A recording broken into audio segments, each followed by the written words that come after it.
감사주일을 맞이하였습니다. 상반기 끝나고 하반기가 새로 시작됩니다. 지난 과거 감사로 마침표를 찍고 또한 지금부터 이후의 모든 삶 늘 감사하며 살자라는 제목입니다. 그렇게 살면 좋겠습니다.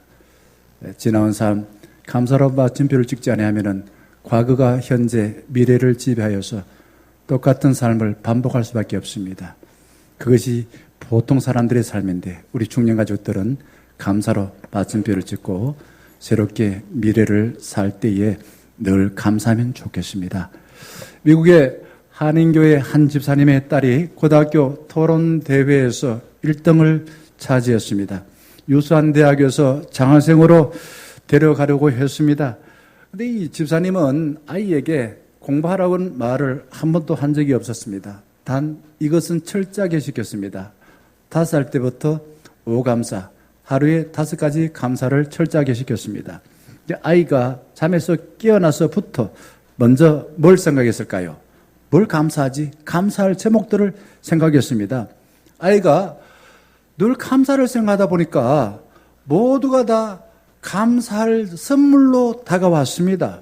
그리고 누구에게나 배우고자 하는 자세로 다가갔습니다. 중요한 이야기입니다. 모두가 하나님 주신 선물이야.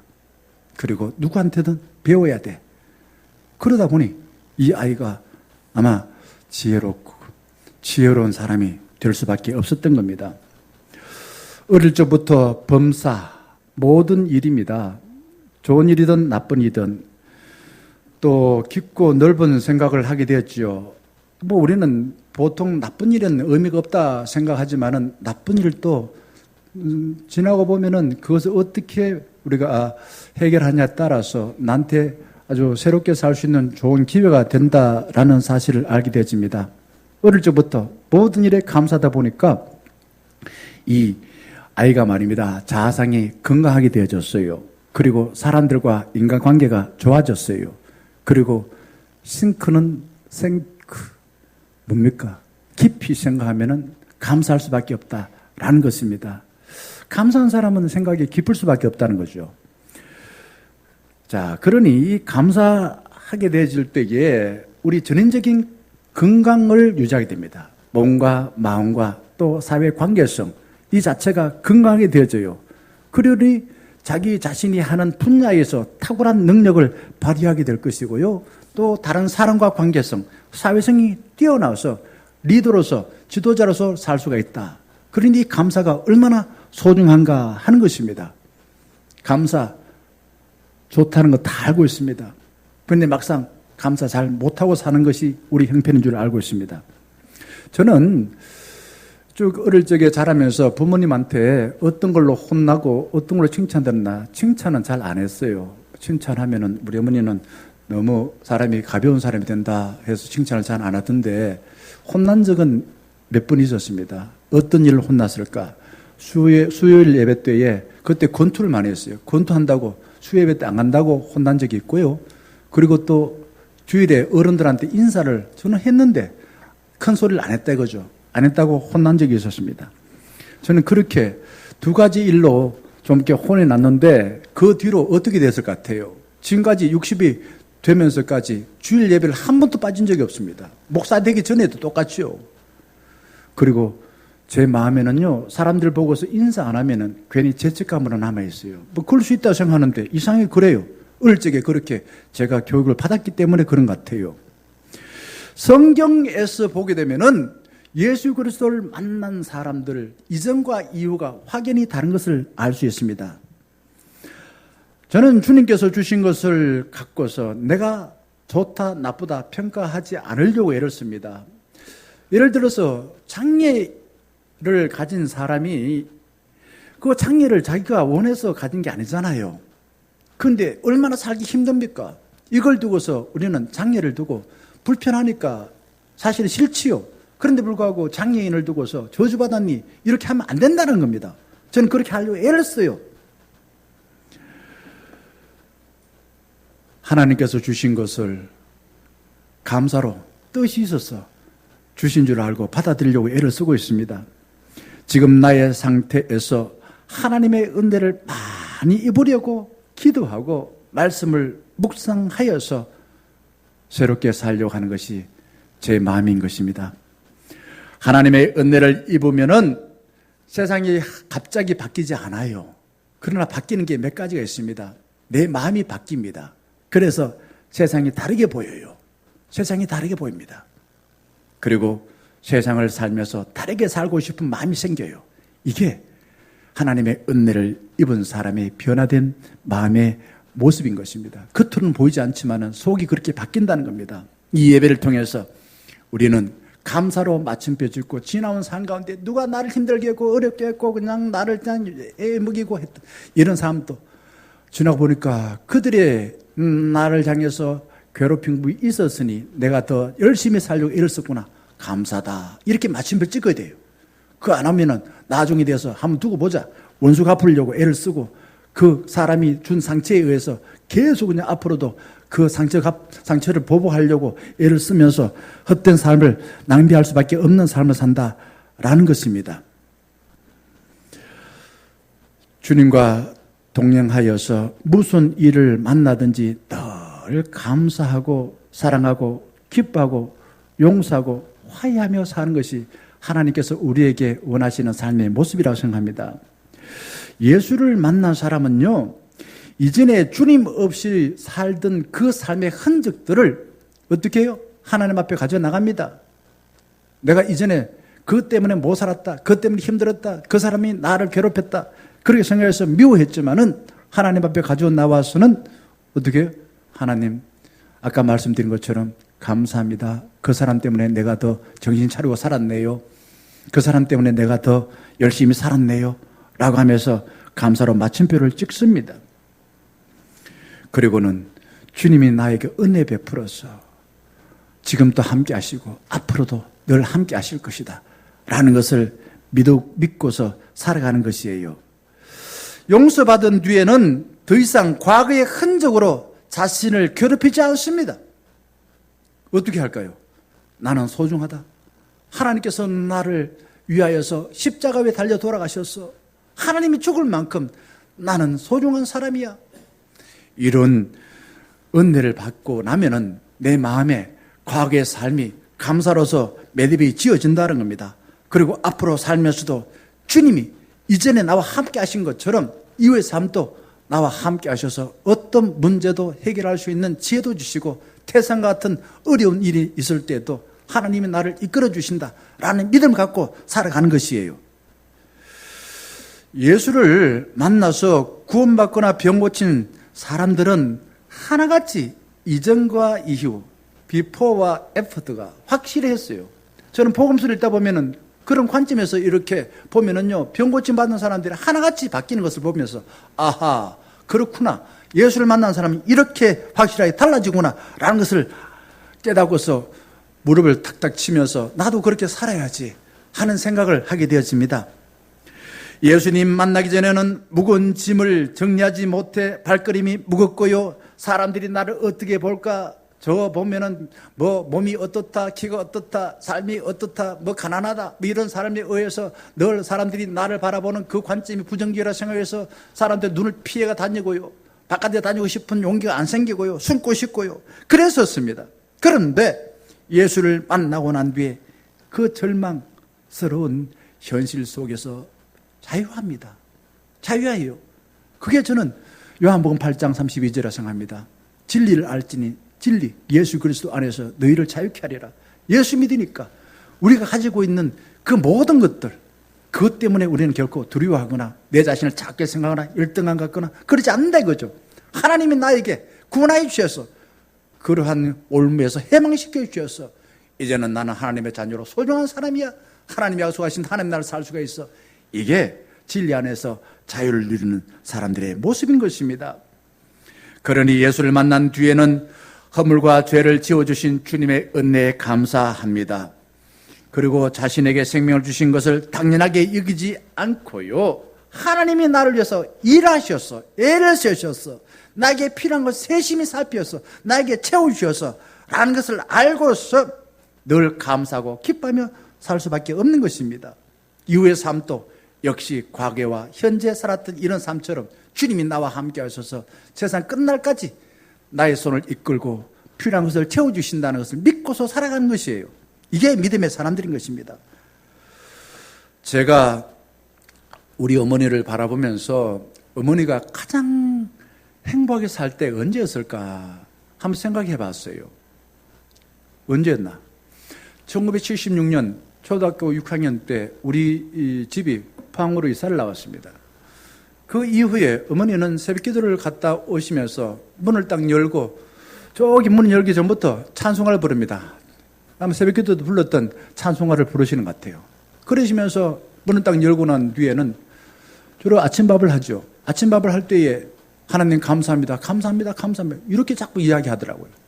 찬양과 감사가 우리 어머니의 입에서 떠나지 않았습니다. 그게 제가 봤을 때는 중학교 졸업할 때까지 그랬는 것 같아요. 그때 어머니가 물론 젊기도 했지만은 제일 행복한 모습이었다라고 생각이 되어졌습니다. 그런데 저는 과학적인 생각을 한다고 해서 뭐가 막 감사하노? 우리가 뭐 교회 뭐 청소하고 있는데 뭐가 감사하노? 이런 생각을 했는 것 같아요. 엄마 감사한 일이 뭐야? 뭐가 감사하단 말인가? 그렇게 해서 엄마한테 물어봤습니다. 그게 이제 제가 은혜를 모르고서 과학적인 사고를 내가 기대한 대로 이루어지지 아니하면은 원망하고 불평한 내 마음의 상태로 어머니의 감사를 이해하지 못하지 않았나 하는 생각을 하게 되어집니다. 성경에 이렇게 비포와 애프터, 예수를 만나기 전과 이후에 확인이 달랐던 사람 한 사람을 소개하겠습니다. 삭개오입니다. 그는 직업이 세무서장입니다. 돈 많이 벌었으나 그 동족 사람들에게 민족의 배신자라고 낙인 찍혔고요. 악과 짝짝꿍하였다라고 하여서 더러운 사람이라고 그렇게 취급받아 왕따당하였습니다. 그러나 이 사람이 하루는 예수를 만나기 위해서 돌무화과나 뽕나무라 이야기합니다만 지금 개정판에는 돌무화과 나무에 올라갔습니다. 그때 예수님께서 삭개오에게 이렇게 부르시면서 웃으십니다. 다정다감하게 삭개오야 내려오너라. 오늘 내가 너희 집에 유하여야 되겠다. 내가 너와 함께 밥을 먹으면서 너와 함께 깊은 이야기를 나눠야 되겠다 라고 말씀하셨습니다. 그때 삭개오는요 세상에서 이렇게 따뜻하게 다정다감한 이야기를 들어본 적이 없어요. 지나갈 때마다 그냥 저 민족의 배신자, 난쟁이 막 사람을 그냥 무시하고 그렇게 했는데 예수님의 그 따뜻한 소리를 듣고서 그 어른이 말입니다. 세무서장 같으면 나름대로는 없잖아요. 그 돌무화과 나무 위에서 불이 나게 아래로 내려와서 예수님을 자기 집으로 모셨습니다. 예수님과 함께 밥을 먹고 이야기를 나누다 보니까 예수님이 자기를 대하는 그 태도를 보고서 감동 감화를 받았어요. 그 뒤에 반전이 일어났습니다. 삭개오는 돈을 하나님처럼 여겼던 사람입니다. 그런데 구원받은 것에 감사하여서 자기가 부정하고 부패한 방법으로 돈 벌었던 것을 4배나 깎겠습니다 라고 예수님하고 다짐을 했습니다. 그리고 지금 가지고 있는 재산 반을 뚝 잘라서 선한 일을 위해서 헌금하겠습니다 라고 하며 내놓았습니다. 삭개오만 그런 사람이 아니에요. 레위라는 세리도 역시 그랬습니다. 그는 예수를 만나고 난 뒤에 돈 잘 버는 그 세무서의 세리로서의 삶을 내려놨어요. 포기했어요. 그리고는 고난을 당하면서 하나님 나라를 전하는 삶을 살았습니다. 우리가 잘 아는 사마리아 우물가에서 만났던 여인은 어떻습니까? 남편 6명이 있었다는 것은 자기의 삶에 만족이 없었어요. 늘 만족하지 못하고 이 욕망에 눈이 어두워서 이 남자 저 남자 만나면 자기 팔자 펼 줄 알고 6명이나 만났습니다. 그러나 해결되지 않았어요. 부끄러웠습니다. 그러니 정오에 사마리아 우물가에 물을 기르러 나갔습니다. 그때 예수님을 만나고 난 뒤에 구원받아서 어떻게 됐습니까? 그가 물을 기르러 왔던 그 물동이를 다 던져버리고 그냥 부끄럽게 여겨 사람들을 피하였는 그 마을에 나가서 내가 예수를 만났다가 소리를 쳤습니다. 부끄러워서 고개를 들지 못했던 마을 사람들에게 자기가 만났던 예수 그리스도를 전하는 감사의 삶으로 변화가 일어났다라는 것입니다. 예수를 만난 사람은 하나님 없이 산 이전에 원망과 불평의 삶을 청산하고 예수님과 함께하고 보니 모든 것이 하나님의 은혜구나, 하나님 주신 선물이구나 라는 걸 깨닫고 감사하며 행복에 살았습니다. 이런 것이요, 광야에 가데스 바네아에서 그 가나안의 정탐꾼 12명 보내지 않았습니까? 근데 10명의 정탐꾼이요 돌아와서 원망과 불평을 했어요. 그래서 어떻게 됐습니까? 원망과 불평을 해서 이 사람들은 결국은 약속의 땅에 들어가지는 못했어요. 12명 중에서 10명이 그랬어요. 하나님이 약속하신 땅에 못 들어갔습니다.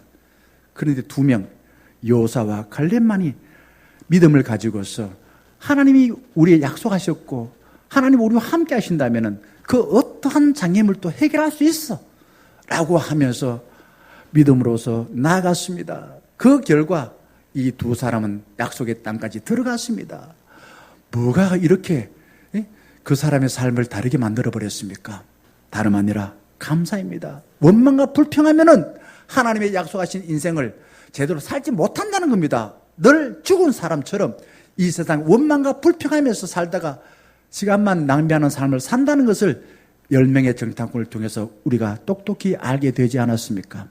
저는 대학 다닐 때까지만 하더라도 이 야곱의 전반기 인생이 너무 그냥 자기밖에 모르는 좀 이게 이기주의자고 또 심지어는 이기주의를 넘어서 사기꾼 같은 그 야곱의 모습이 별로 안 좋았어요. 사실 그랬어요. 야곱은요, 좀 젊을 때는 자기 형도 죽이고 속이고 자기 아버지도 속이고 삼촌마저도 속이고 그러면서 자기 욕망, 돈을 자기 수중에 넣은 사람이었습니다. 마치 문어 발처럼 척척 그냥 자기 발에 걸리는 것마다 다 자기 것이 돼야 돼요. 이 사람은 이렇게 남을 이용하여서 자기 욕망을, 돈을 버는 도구로 사용했다라는 겁니다.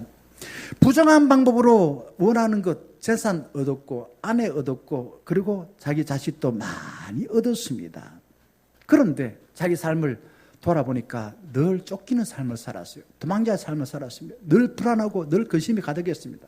이제 인간답게 살아야 되겠다 생각하고서 21년 아버지 형님 집에 떠나서 21년 지나가지고 다시 이제 고향으로 돌아가는 것입니다. 고향이라는 말이 이게 어떤 의미인가? 내 마음에 정말 원래 하나님이 주신 그 삶의 모습이 어떤 것인가? 구원받아서 새롭게 살고자 하는 간절한 마음이 있으니까 고향으로 돌아가는 것입니다. 그런데 야뽕나루에서 앞으로 나가지는 못해요. 왜? 과거의 삶에 자기가 너무 잘못한 것이 많거든요. 형과 아버지, 삼촌 다 속이고 자기 욕망을 이루었거든요. 그러니 지나온 삶에 마침표를 찍지 못하니까 앞으로 나가지는 못하는 겁니다. 그때의 야곱은 어떻게 합니까? 밤새도록 하나님이 보낸 천사와 씨름을 하는 것이에요. 그 내용이 오늘 봉독한 말씀인 것입니다. 이 야곱의 전반기 인생은 자신의 유익을 위해서 닥치는 대로 사람들을 붙들고 이용하여서 승승장구했지만은 그 마음에는 늘 두려움, 그래서 도둑과 같이 도망치는 그런 마음을 가지고 있었다라는 겁니다. 후반기는 달랐어요. 후반기는 하나님 앞에서 고난의 밤을 지나고 난 뒤에 이제 하나님의 은혜로 용서받아서 새로운 미래, 형을 만났을 때 형님을 주님이라고 이야기하고 형님 덕분에 제가 살았습니다 라고 하면서 형님에게 감사하는 모습을 보게 되어집니다. 우리 이걸 보면서 야곱이 왜 앞으로 나가지 못했을까?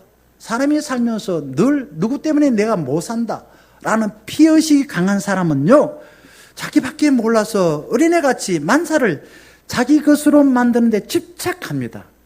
자기 뜻대로 안 되면 사람들 욕하고요, 그리고 자기 뜻대로 되면 헤헤거리고요.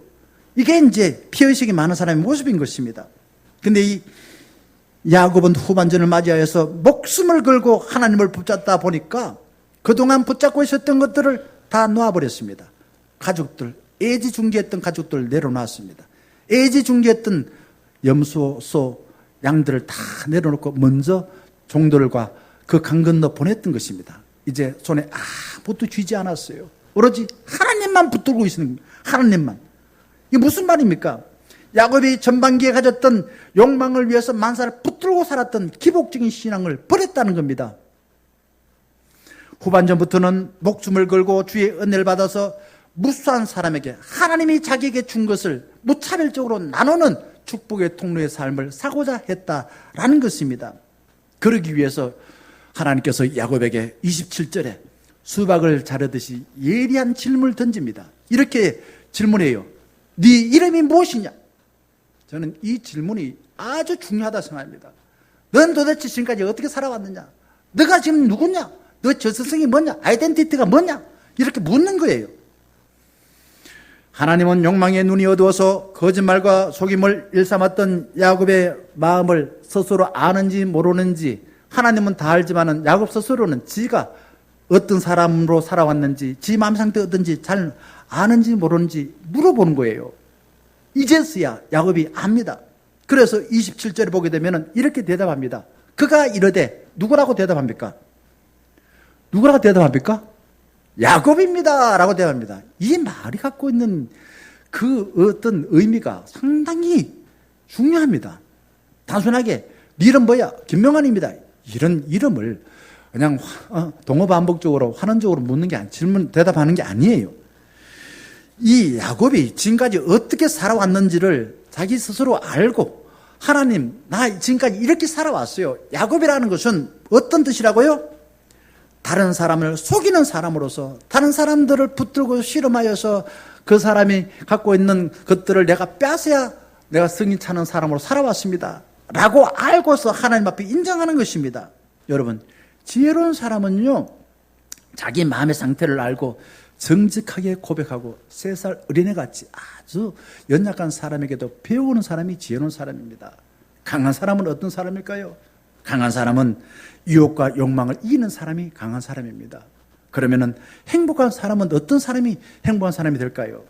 행복한 사람은 하나님의 선물 받아서 감사하고 나누는 사람이 행복한 사람입니다. 감사해야 행복한 삶을 살 수 있다는 겁니다. 야곱은 난생 처음으로 거룩하신 하나님 앞에 서서 지나온 과거의 삶, 나는 남을 속이는 삶을 살아왔습니다. 남의 가진 것을 빼앗는 삶을 살아왔습니다 라고 하나님 앞에 솔직하게 고백합니다. 그랬습니다. 자기 형을 속였습니다. 아버지를 속였습니다. 삼촌을 속였습니다. 그리고 그 갖고 있는 것을 빼앗았습니다.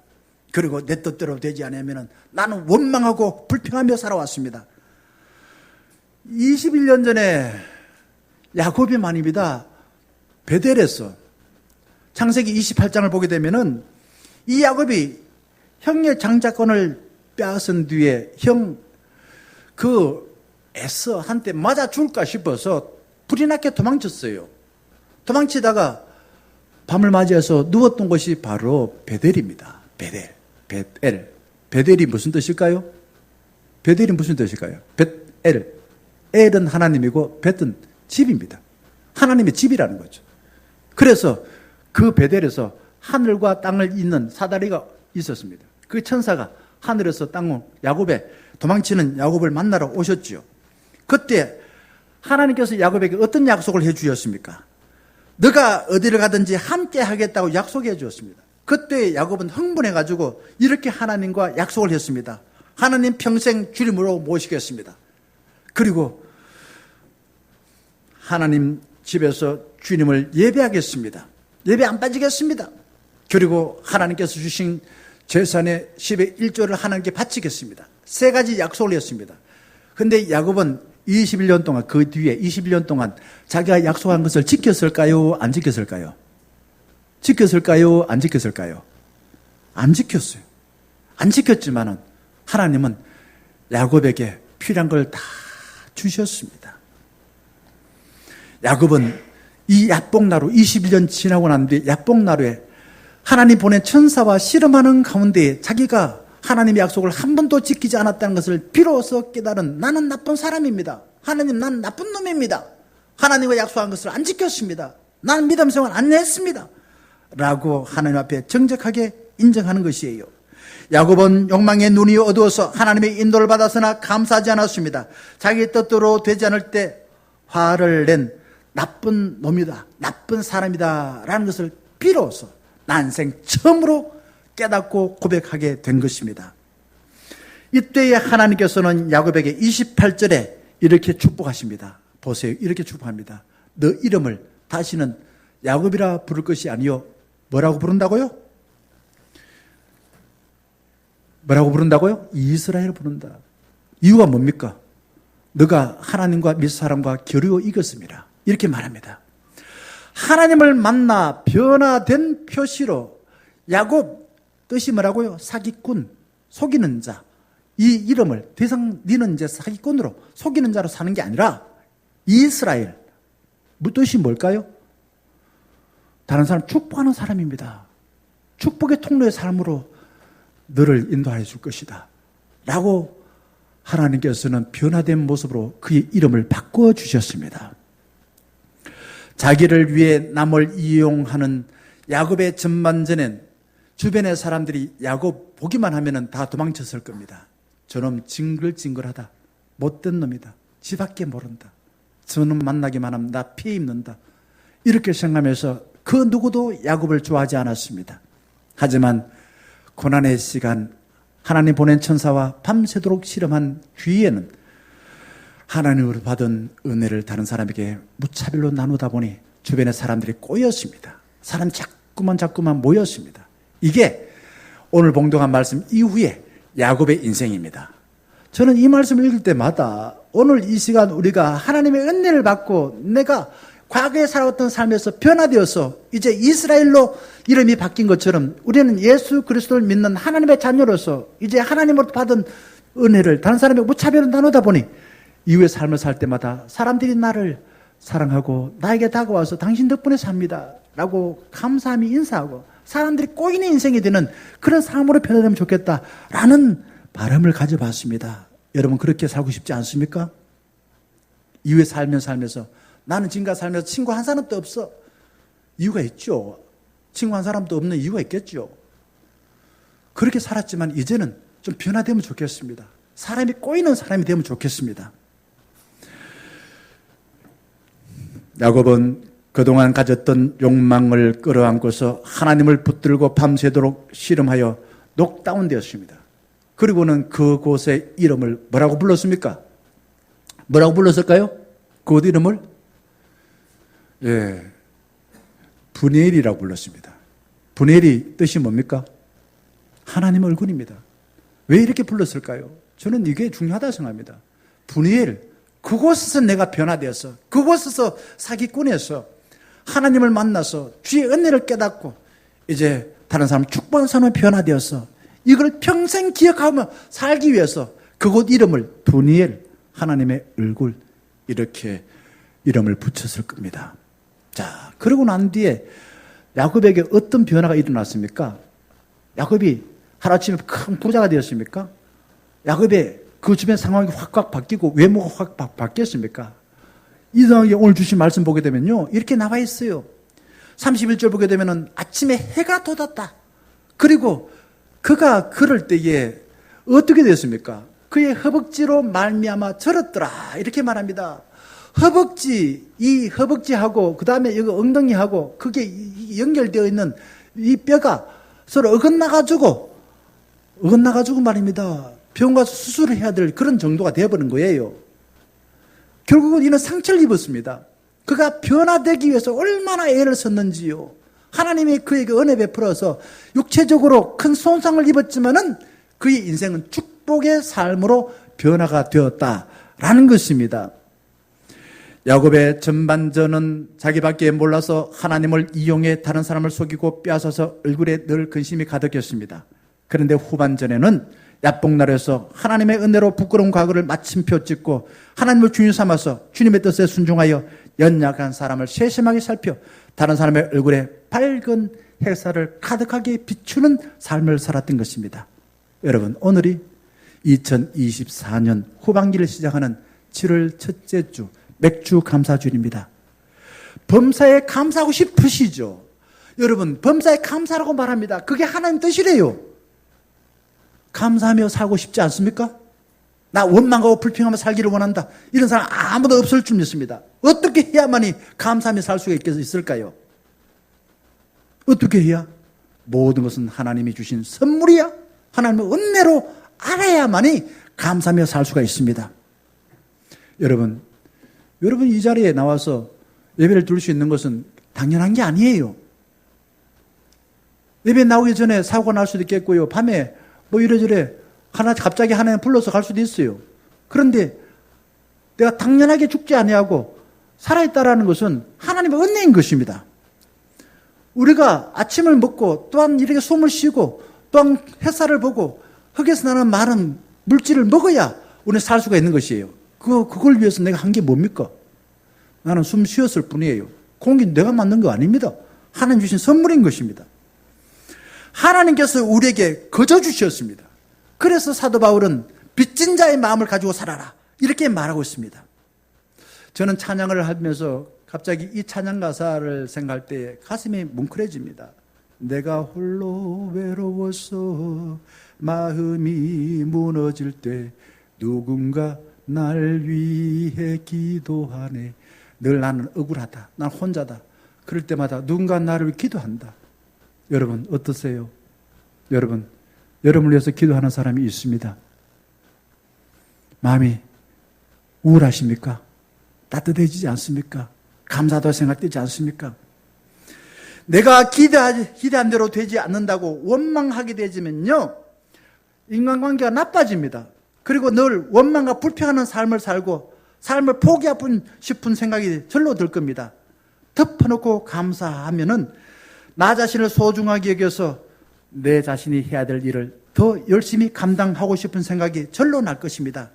취약한 사람들, 좀 이렇게 몸이 연약한 사람들에게도요, 감사하다고 이야기해 보세요. 그러면요, 그가 갖고 있는 취약한 부분이 해결됩니다. 그리고 그는 어쨌든 간에 감사하는 삶을 살려고 부단히 애를 쓸 겁니다. 여러분, 소리치는 남편에게도요, 당신이 있어서 감사합니다 라고 말해 보세요. 그러면요, 이 남편이 소리치다가 갑자기 얼어버릴 겁니다. 그리고 난 뒤에 어떻게 할까요? 감격하여서 그냥 집안일도 도와주고 싶은 마음이 생길 겁니다. 그리고요, 속 썩이는 애가 있는데 공부를 안 해. 근데 애한테요, 네가 있어서 감사해 라고 자꾸 이야기해 보세요. 그러면 이 아이는요, 감사하는 사람이 되기 위해서 열심히 공부할 겁니다. 감사할 때 태산 같은 문제를 만나도 기적 같은 일이 생겨서 살만하는 인생이 된다라는 겁니다. 제가 몇 사람을 소개하겠습니다. 시간이 좀 많이 갔지만은 좀 소개해 볼게요. 예를 들면 손양원 목사님, 1948년도에 여수 순천 거기 반란 사건이 일어났어요. 두 아들을 잃었습니다. 그때 손 목사님은 하나님께 기도했습니다. 하나님, 뜻이 계셔서 제 두 아들을 불러가신 것을 믿고 감사합니다. 하나님, 두 아들을 죽인 그의 생명을 보존해 주십시오. 제가 전도하겠습니다. 그가 그대로 지옥 가면 안 됩니다. 하나님, 저에게 그를 사랑할 수 있는 마음을 주옵소서. 그리고는 10가지 감사 제목을 남겼습니다. 그 중에 하나만 소개해드리겠습니다. 하나님, 감사합니다. 나 같은 죄인의 혈통에서 순교의 자녀가 나올 수 있도록 인도해 주셔서 감사합니다 라고 했습니다. 이런 10가지 감사를 기억했던 이동원 목사, 지구촌교회 작년에 우리 부활절 감사 예배 때 대구시에 설교자로 오셨죠. 그분의 아들이 이범입니다. 이범인데 대장암으로 죽었어요. 2020년도 4년 전에. 잘 나가던 아들이었습니다. 죽었어요. 그런데 이 목사님이 이렇게 기도했습니다. 하나님 아버지, 참 감사합니다. 아들이 그 지독한 암의 통증에서 해방되어 감사합니다. 황성주라는 분이 있죠. 유명한 분입니다. 황성주 생식이라기도 하고 목사이기도 하고 의사이기도 하고 서울대 의대 나왔는데 사업가기도 하고, 이분이 자기가 제주 하와이 열방대학교에 아내하고 같이 수련회 참가하려고 했는데 어머니가 갑자기 몸이 안 좋아하셨었어요. 그때 이게 기도하는 가운데 10가지 감사를 어머니한테 써서 보내드렸습니다. 그때 기적 같은 일이 벌어졌어요. 어머니 아팠던 몸이 회복되어졌습니다. 그리고는 어머니의 머리가 말입니다, 하얀 머리가 까맣게 났더래요. 제가 이건 직접 설교에서 들은 이야기입니다. 하나님께서 우리에게 사는 데 필요한 것을 주셨습니다. 우리는 하나님의 사랑하는 아들, 딸들입니다. 내가 누구라고요? 하나님의 사랑하는 아들, 딸입니다. 하나님이 우리에게 왜 인생을 주셨을까요? 이 땅에 왜 보내주셨을까요? 하나님의 꿈에 참여할 기회를 주셨습니다. 어떤 자세로 살면 좋겠습니까? 하루에 3번, 식사할 때만이라도 감사, 기도하시기 바라겠습니다. 할 수만 있으면 하루에 3번, 복잡하게 하잖아요. 저는 이경수 권사님이 새벽기도 할 때마다 그렇게 기도하시더라고요. 하나님 감사합니다. 제가 기도를 엿들었습니다. 감사하다고 기도하시더라고요. 그래서 그 힘으로 사시는 것 같다 하는 생각을 하게 되어졌습니다. 사랑하는 중녀가족 여러분, 원망하고 불평을 선택하면은 절망밖에 없습니다. 지금부터 만사를 하나님의 선물로 여기시고 감사하여서 감사하는 삶을 살아내기를 주의 이름으로 간절히 축원합니다. 함께 찬양하겠습니다.